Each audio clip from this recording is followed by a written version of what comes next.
Well, good morning, good morning, good morning. Now, this is very weird for me because I've never done one of these online sessions before. I've done presentations before in a crowd of people, and usually I start off the presentation by actually just like saying hello to everyone, asking how they've been, and then I'll get a response back. But there is a discussion section tab that you can actually open up there, and you can actually have a discussion there. And there's also Q&A. Now, with the Q&A, it'll be great if you can actually put some questions in there, and then what I'll do is I'll answer them at the end of the presentation. So just to give you a rundown, my name is Sean and I'm a videographer, and I'm going to be talking to you about the importance of marketing. So in this presentation, I'll be discussing with you all the facts and figures, so everything that you need to know about online video marketing, so why it's important and where they should go, the types of video content they should be creating, the stuff that you're going to need to create these videos as well. And at the end, I'm also going to give you a few tips or things that I've done to actually make sure that my videos become across a lot more authentic. So, who am I? My name is Sean. I'm a videographer at Define.media, and everything that I do, I just make sure that I'm actually creating videos for clients that are both authentic and professional. And I've been doing this for businesses since 2016. And in the past, I've worked for a prestigious car brand for many, many years. And I'm combining my experience of prestigious car sales with, combining my experience of premium car sales techniques and helping businesses by creating engaging videos that are both professional and authentic. So, if a picture is worth 1,000 words, then a 60-second video is worth 1.8 million words. But why am I telling you this? With video, you can get vast amounts of information across much faster and more effectively. So it's no wonder why a lot of businesses are now using it to convey their messages to get across to their audience. So for example, if you wanted to learn the basics of how to use a DSLR camera, for example, and I gave you a choice between a 500-page document to read or a 3-minute video, I can pretty much guarantee you'd pick the video.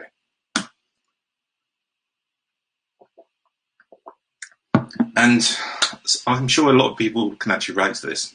When I was at school in the 90s, I remember when the teacher wheeled out the TV in the classroom. Myself and the other kids were much more excited and much more switched on to learn about something from a video rather than following along in the textbook.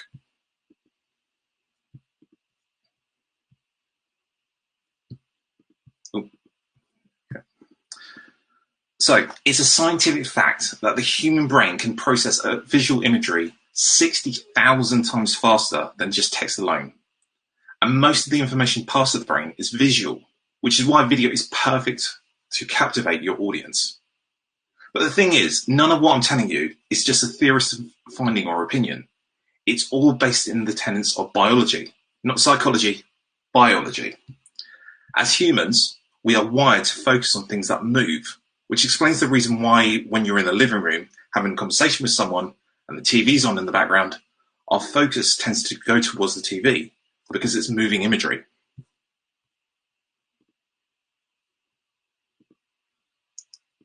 Video is also much easier to digest, to get across information. There's a vast number of us who are visual learners, and we have a much richer learning experience if we are using our eyes and ears. So for example, when I was trying to learn how to play the guitar, I got myself a book and it was only visual, and some of the techniques were quite tricky to grasp. However, after having found a video series online, which mixed the visual with the sound, it made it much easier to take in the information to learn how to play it. So the bottom line that I'm trying to make is that by adding visual and sound aids for visual learners means that you can remove the complexity of an idea through creating a video that is much clearer to understand.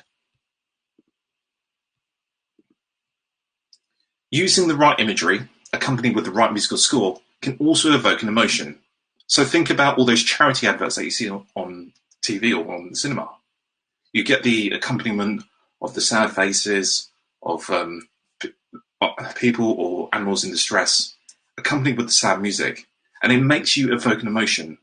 Now, trying to do that with a picture and text could be quite tricky, but being able to do that combined will get across the emotion much more fluidly.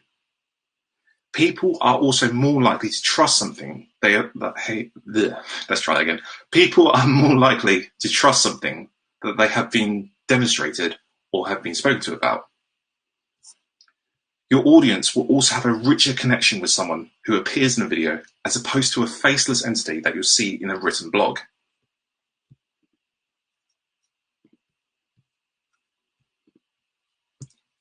Video is also more accessible now than ever. Before, it was just limited to just TV and cinema. But with the smartphone revolution and mobile internet connectivity hotspots appearing almost everywhere, almost anyone that has a device can now consume video.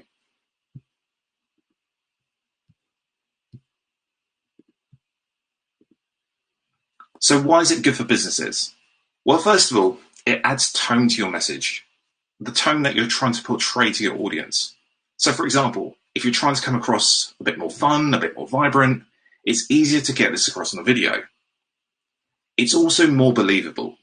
If you get your customers on a video by discussing using your product or your service, it comes across much more genuine than just using text, which could have been written by just about anyone. And to tack onto that last point, it also adds a personal identity to your business. Having someone address the camera adds a personal approach to your business. Bringing along your customer to a journey will also show them what you do and how you do it, which by doing this, by creating videos about this, also adds credibility to your brand.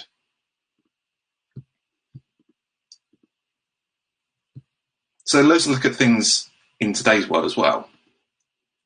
91% of marketers agree that using video has become much more important than ever in light of the coronavirus pandemic. And why is that? Because a lot more people are moving away from the workplace and the high street and locking themselves away in their home. So it's virtually impossible to do in-person sales.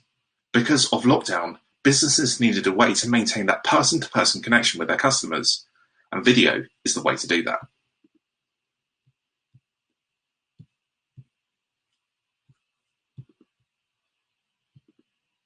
Video can also dramatically engage your prospective clients and even break down some barriers. So for example, when I was working in sales at this prestigious car brand, we acknowledged the fact that it can be quite daunting for some customers to walk into the showroom for the first time. So we put together some ideas and we came up with the idea of creating a video that welcomes each individual customer. So every time an inquiry came through to a sales executive, they would email out this video, which helps add a personal touch to the sales experience. It also helps showcase the showroom so the customer could familiarize themselves in where to find the reception, the service area, the breakout lounge, and all of this even before even setting foot into the showroom. By sending these videos out, we saw a fall in no-shows, a stronger customer experience, and we were commended on our professional signposting. Now, imagine if you did the same thing for your business, sending out a video to introduce yourself, your service, or product to a customer. It will exceed their expectation. And instead of having a generic automated response, add a personal response, which will give a much more warmer, more exciting start to a customer journey.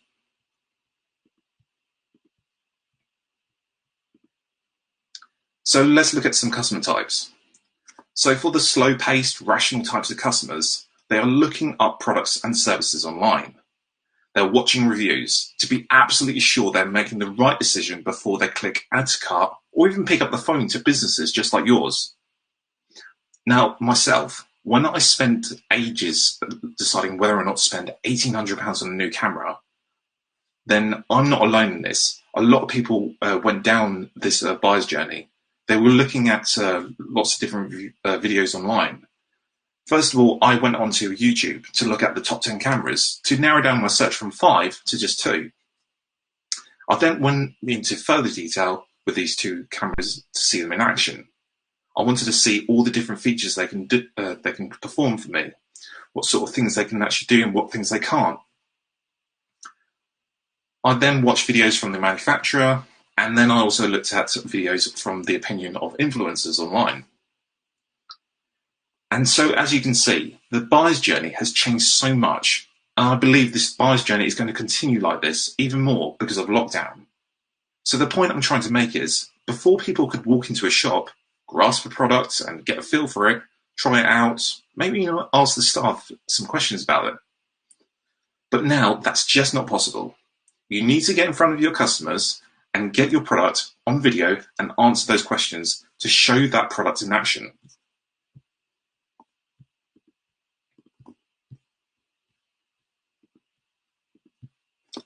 So, just the same as every other piece of marketing, you need to think carefully where your video should go. First of all, you need to establish who your audience are and what sort of content they are looking for. For example, I am massively into photography, and I love watching photography tutorials. So if I'm killing time on TikTok and Instagram, I could just follow Geordie K, who shares short photography tutorials, which are typically less than 30 seconds long. However, if I have a bit more time on my hands on YouTube, I follow Peter McKinnon, who typically shares videos that are about 12 to 15 minutes long. So the bottom line is, pick 2 platforms to focus on and do them well. So let's talk about platforms. If Google is the biggest search engine on the planet, YouTube is the second. Think about it.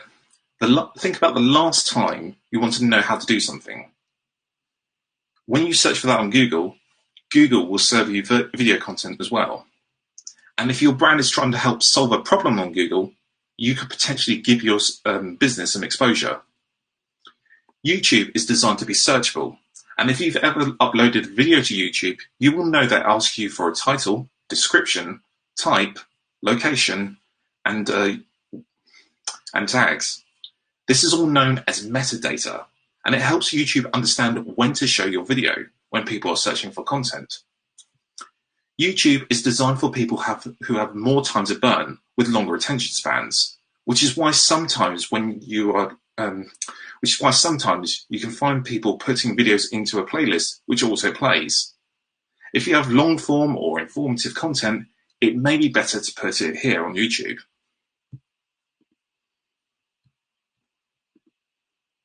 Have you ever tried to search for something on Facebook or TikTok? I tell you what, it's a lot easier to find a needle in a haystack. Whilst Facebook are trying to foster a better way to search for content, because they are now asking for metadata, it's still not essential when you're uploading content. TikTok also asks for tags, so when you upload content, it matches those tags against other videos with those same tags to serve similar content. And this helps keep their users engaged on their app. So the approach of these 2 platforms is very different to that of YouTube. The attention span of these viewers isn't as long as YouTube, and most of the content is short and is designed to be shared over being searched for.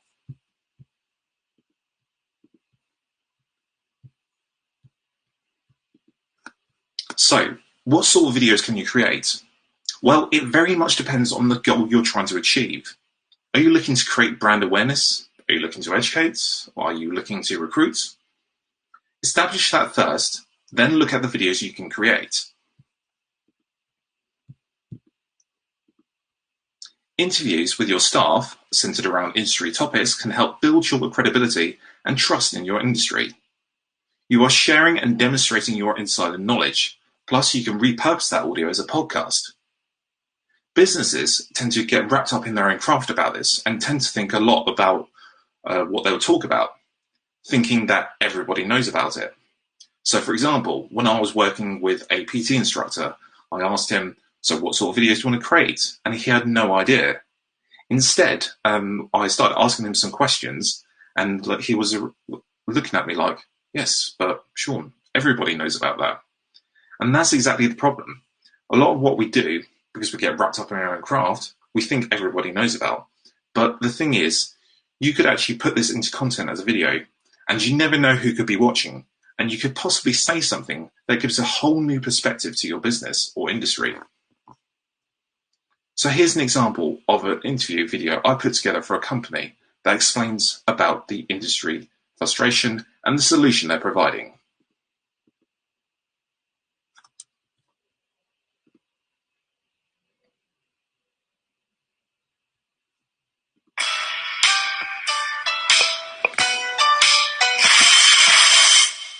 So Claire, how do workers inform the Picker product? Well, we are engaged very actively with our users. Naturally, what we're trying to do ultimately is solve problems. We usually get kind of involved with them very early on. Throughout the kind of design process, we would sort of be touching back with our user base. Then we come to the stage of sort of delivery and user acceptance testing. At that point, we like to get people involved, both sides of the equation, our customers and our contract users as well. The way that we use worker feedback at Picker it's instrumental to everything we do. Ultimately, we're trying to provide a solution for people that's real world, that's going to help them with problems that they face on a daily basis. They are the best informed to tell us about those problems. And not just the problem itself, but like the impact. What's it actually costing people? What's it actually kind of affecting in their day-to-day lives? I'd say the most significant feature was the audit tool. This was something that we kind of canvassed opinion early on with our users about. Tell us your biggest problem. What would be a really useful feature for you? And audit tool was, by a landslide, the most popular. We know that there's a problem kind of all the way up the chain where people can't evidence the work that they've done in the time or the format or the fashion that people want. And as a result, people risk not getting paid. The biggest single problem was not being able to have that kind of independent verification. People were just sort of relying on, yeah, I've done it, here's a photo. From the customer perspective, they couldn't verify where or when that photo had been taken. And the audit tool will GPS and date time stamp it. So in a way, you're almost getting this kind of independent verification through Picker of this is where I was, this is the time. Similarly, you can do it if there's any problems on site, things like, oh, I needed to dig up this part of road, but there's a van in the way. You can evidence exactly where and when that problem was. We understand that people aren't always going to be somewhere where they've necessarily got Wi-Fi, where they've got connection. And the audit tool will sync back up and you can send these things over as and when you need to. The recipient doesn't even have to be a user of Picker. So if you're dealing with somebody, you can just send them a normal WhatsApp or a Facebook Messenger message. We're really proud of. I think the audit tool represents a really good solution to a real world problem that our users face. I apologise everyone for if that was stuttering and it cut out a few times my end, so hopefully it wasn't the same for your end. Okay, so that's interviews. Let me know if you want me to repeat any of these videos. I can send you the link as well. So the next one is explainers. So explainers or demonstration videos are a perfect way to, well, explain a concept or a process to a prospective customer. With video, you can actively show the process involved in using your product or service, explain the benefits, showing that your service or product is the solution to the customer pain points. And in a nutshell, explainer videos are designed to remove complexity of a concept or an idea by making your product or service the ideal solution that your customers should be using. So here's an example for that same company of an explainer video.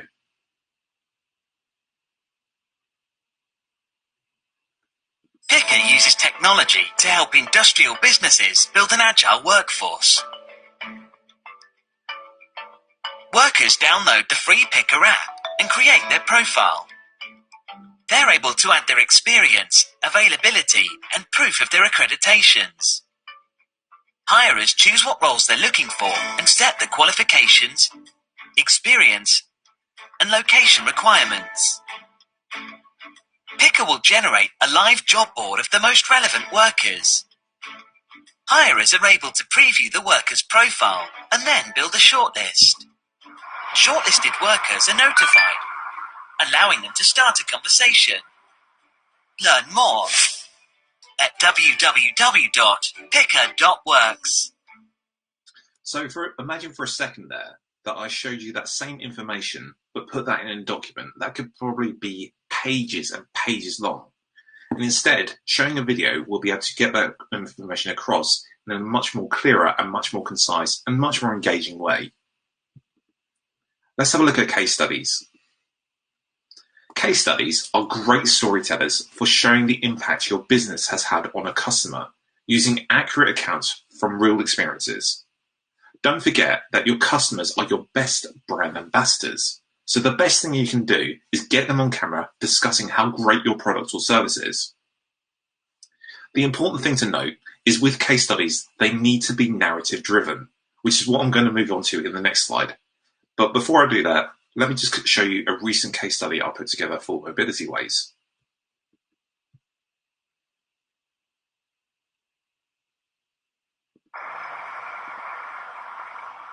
We're in Cheshire, and this is our headquarters. We have 1,754 people who are registered to work in this building, but we only have 840 car parking spaces, and we only actually have 800 desks.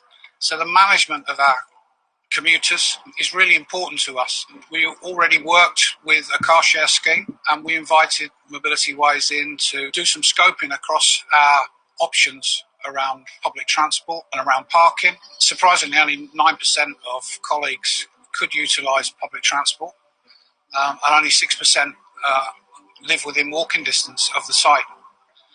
With car parking issues and the need to reduce our CO2, the scoping gave us a toolbox that we can utilise in the future to really maximise our travel policy and our choices for our colleagues on site. The vision for Mobility Ways is to make zero carbon commuting a reality. And I created Mobility Ways because it's just become really clear that unless we decarbonise the commute, we will fail our net zero goals. Riva's sustainability goals are working with a number of local and national stakeholders on promoting all forms of public transport as well as active travel. We're working with local authorities, working with Mobility Ways, and what we're trying to do is show the impact of those goals and the impact it's making on the people within those businesses in their daily lives. It's become really clear over the last 10 years that when it's easy to measure something, it's easy to reduce it. As has been shown with energy supplies for companies. Companies have done an amazing job of reducing their emissions from energy. They've moved across to renewable energy. They've reduced their overall demand. We want to do the same for commuting. Commuting now accounts for so much of our carbon that we've got to reduce it. The work that we've done with Cheshire Constabulary has been crucial in reviewing our bus networks as a whole in the area. So, for example, working with Mobility Ways on the scoping exercises that have been carried out has been absolutely brilliant in terms of looking at the potential demand, the potential changes that we can make, and then carrying through those changes for the future to better meet the needs of the customers in the area. We found as part of the scoping study that most of the public transport and the infrastructure was not very joined up.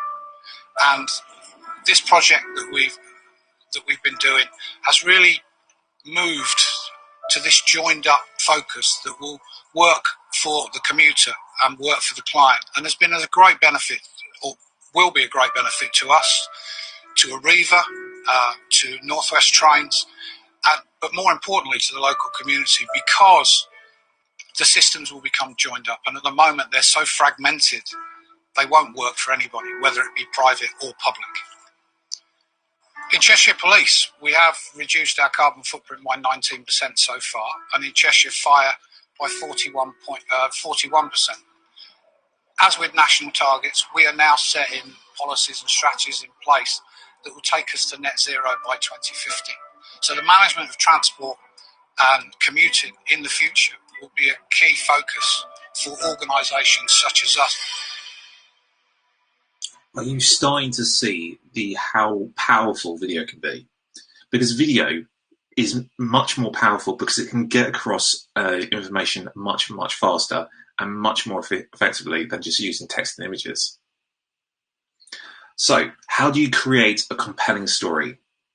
Each story contains a beginning where you introduce people involved and its setting, with everything in its established order.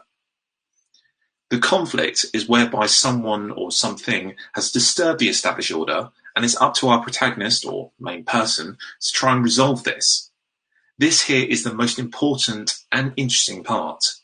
Watching them overcome the obstacle, and the resolution is showing how things are after the problem has been dealt with.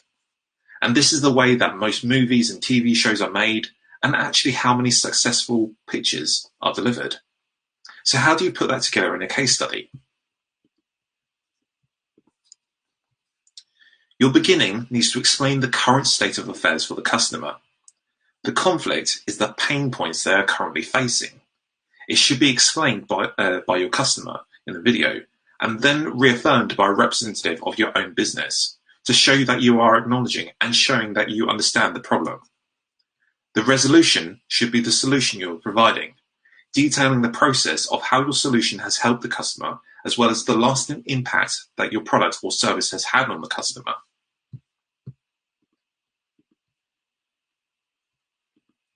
So what sort of stuff do you need to, and what sort of equipment do you need to make one of these incredible videos? Well, it might come as a bit of a surprise to some of you, but you already have it.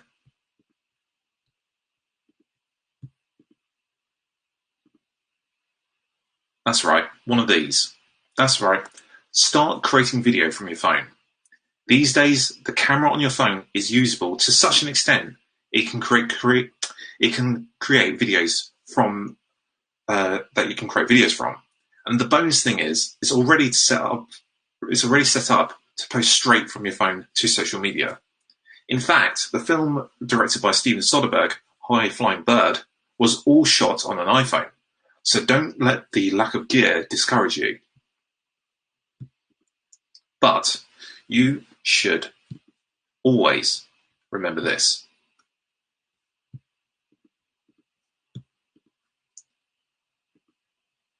Keep the camera steady. Nobody wants motion sickness when they watch your video. If there's too much camera shake, people will click off from your video. So prop your camera on a stable surface and invest in a tripod, selfie stick, or even a gimbal to make your footage smooth and stable. You should also get one of these, a lavalier mic. If your video isn't the best quality in terms of visual quality, you can almost redeem it by using good audio. Don't get me wrong, the microphone on your phone is good, but if you're at a distance from your talent, the audio isn't going to sound so good. Look at the camera. So let me show you what I mean by this.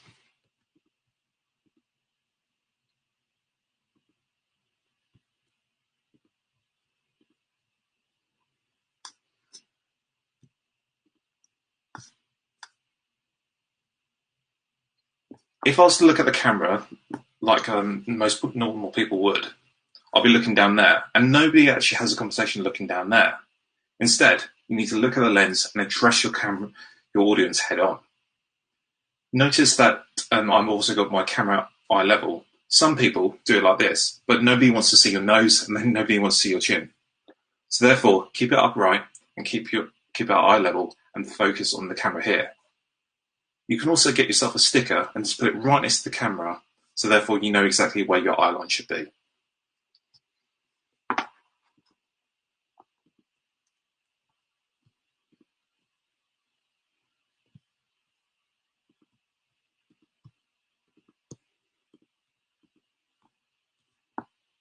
Okay, so let's look at the lighting. The important thing to do is to make sure that you have a nicely well lit setting. So what you should do is you should have your lights not directly in front of you and not directly behind you. So let me show you again what I mean by that.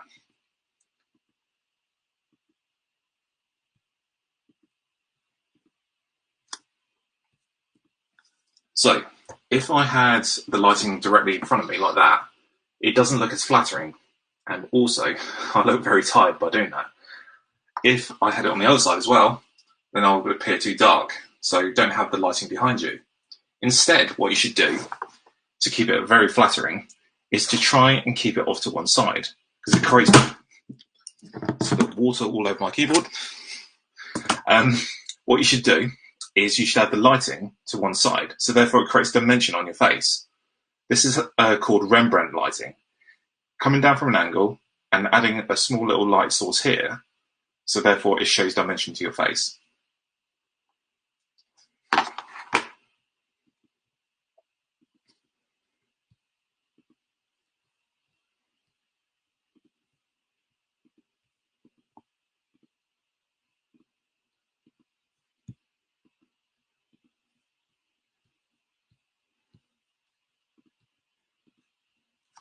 The other thing that you need to be aware of, and it's very important, is to make sure you got the setting behind you all tidied up, because nobody wants to see a very cluttered background behind you.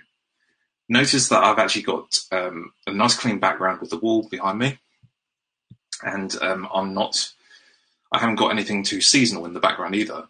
So, for example, if you want your content to remain current and you're recording in December, make sure you don't have any tinsel, any Christmas trees, or anything like that that could potentially, if somebody was looking at it in the summer, would think, well, that was filmed ages ago. So keep your background tidy and try and keep it minimalistic as well.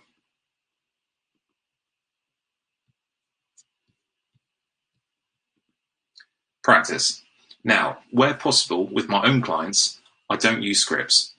And I do this so it comes across a bit more genuine.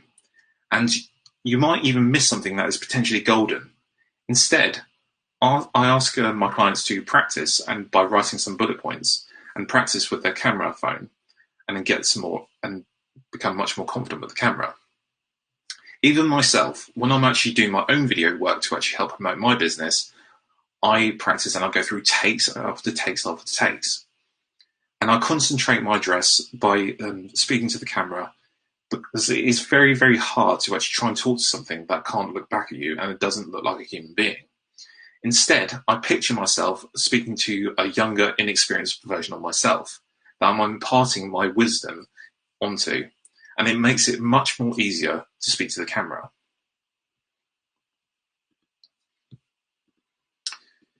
And that is pretty much my presentation. I just want to share with you a quick snippet of my showreel, and then I can actually take any questions that you have afterwards.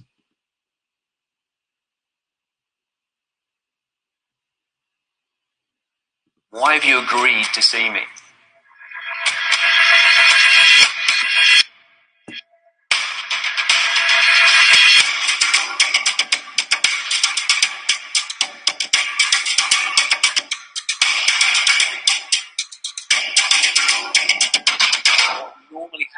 Salespeople will get onto the slides, they'll get onto talking about their product, their service, possibly even the benefits.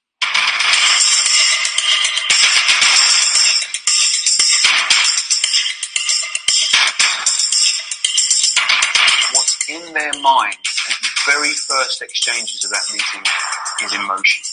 They're running a number of questions through their mind. How efficient are you with your time? Can I trust you? Do I like you? My name is Sean Carr. I'm a leader of Divine.media, and I'd like to open the panel now to any questions that you might have.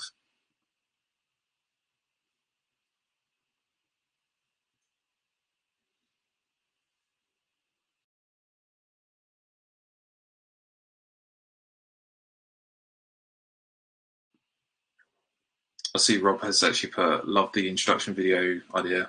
See how that could be useful. Yes, definitely. I recommend that a lot of businesses get themselves a introduction video, because it basically outlines to customers who you are and what you do, and being able to summarize that in a much more engaging way than just like sending a blanket email makes it much more easier.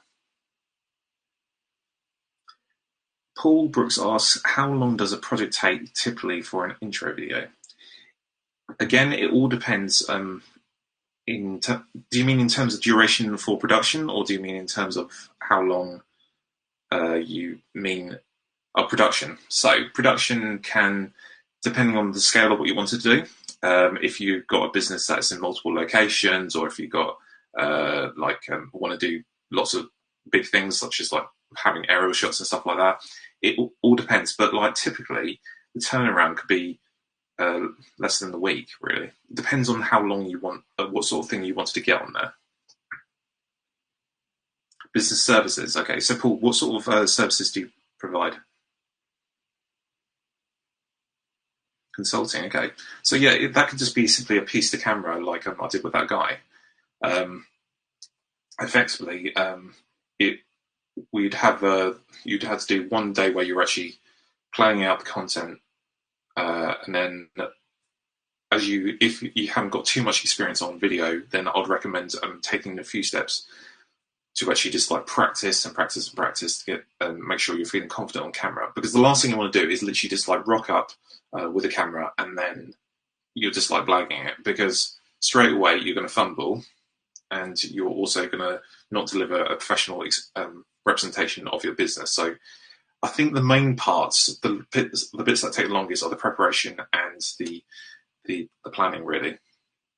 Brilliant. So if you've already done some TV commercials, then like you really got a bit more confidence on what you want to do. So it's basically just trying to script it and making sure they get it done. So yeah, probably no time at all for you, Paul.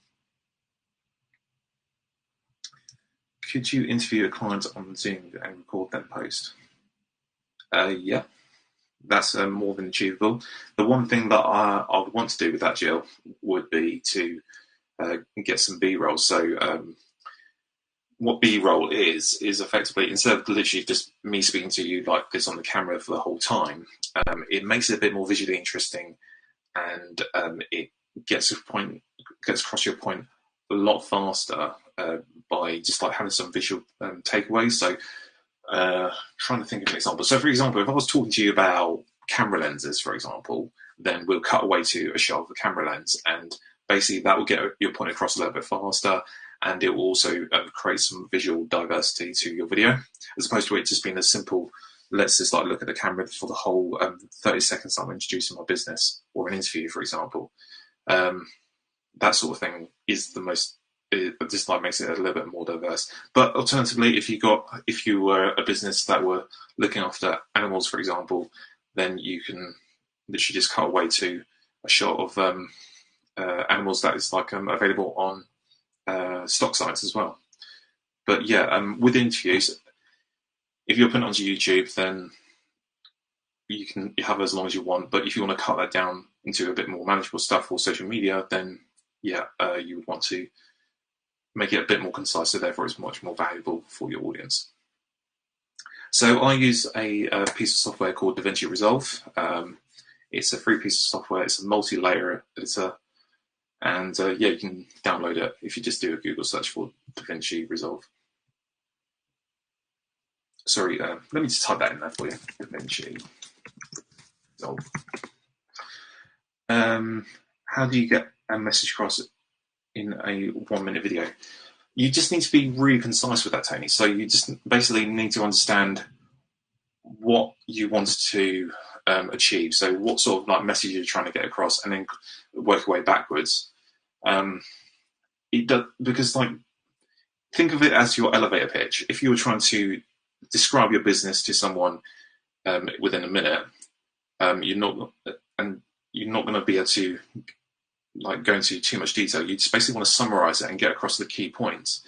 And I don't think there's a particular video product that can actually do everything all at once. And like those sort of videos are going to be very long anyway. So there's no harm in actually creating like multiple different videos to actually get across the message. I mean, they can all be part of a bigger strategy. So for example, I'm currently been doing this full-time since November, because I've been doing part-time since 2016.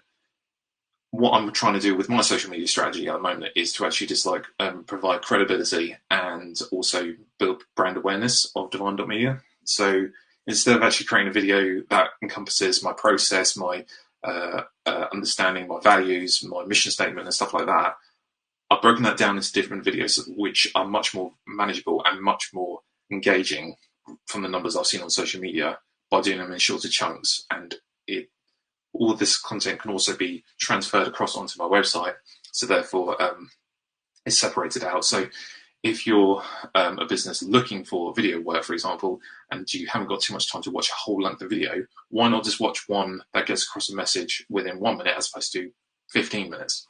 It's much more manageable, and it's also the case in point as well. When you're on YouTube and you want to learn how to do something, they purposely put the time there for a reason, so therefore it makes you want to click on it.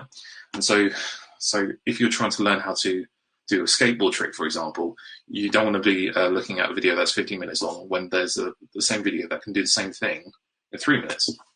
It's all horses for courses and what sort of detail you want to go into, but I strongly recommend you should actually break it out so it's much more manageable. I think that answers your question.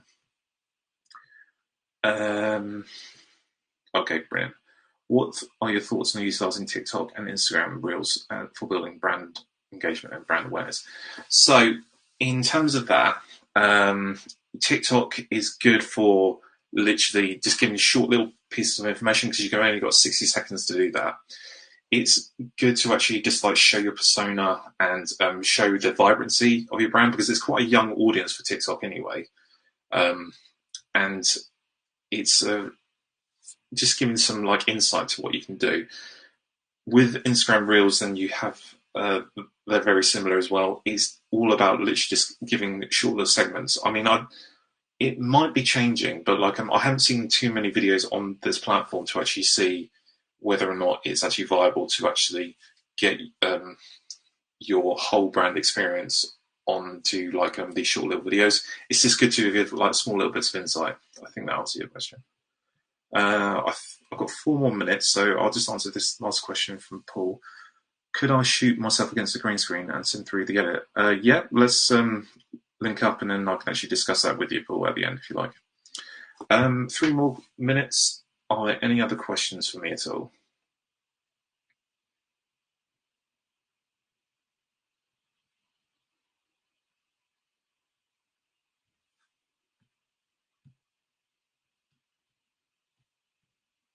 Thank you very much.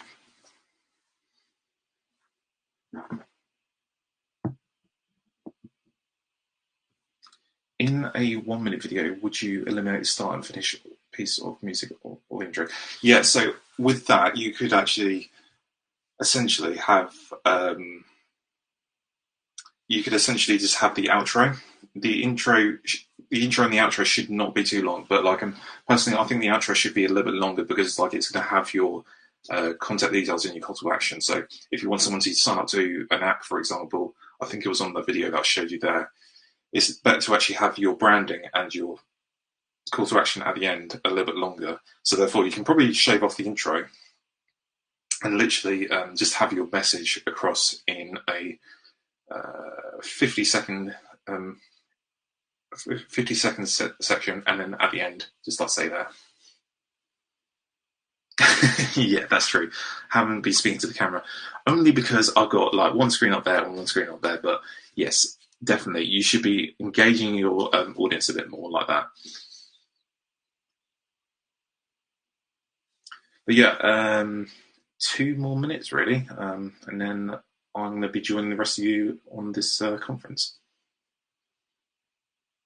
Thank you very much. You guys have been a great audience, and yeah,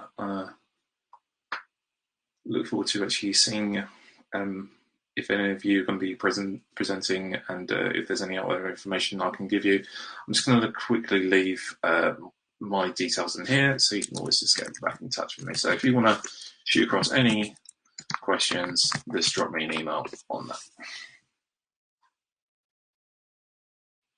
Because video, again, is such an important thing, especially with the coronavirus and lockdown. This is the only way that you're going to be able to maintain that personal approach to your business and your customers as well.